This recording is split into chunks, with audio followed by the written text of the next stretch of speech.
Especially in visits where I'm tense myself, because I know that, the way I deliver something may or may not go well. I can tell you, when I was a fellow physician, I will never forget, but it sort of burned me and always brings me back to, all right, take a deep breath before you go into a room.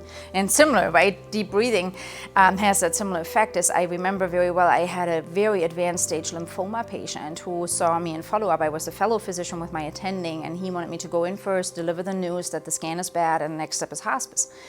And so I opened the conversation by saying, you're probably dying to hear what your scans look like. And as soon as that was out of my mouth, I wanted to disappear, because that was awful. I was like, how do you.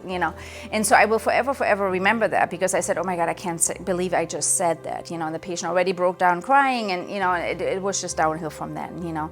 So the stress that physicians experience in difficult conversations cannot be discounted, and it does not get old. You could say, wow, you've been doing this for 16 years, and yes, I've delivered probably thousands of these type of conversations, but it does not.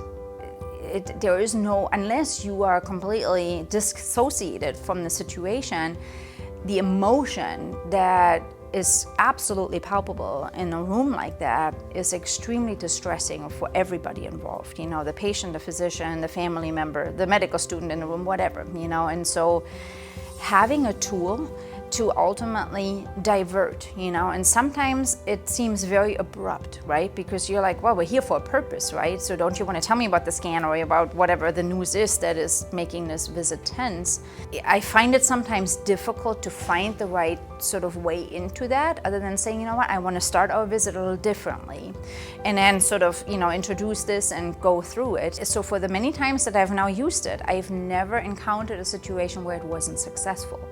So using the 3-minute mental makeover, although sometimes a little awkward to get started with, has always been successful at the end.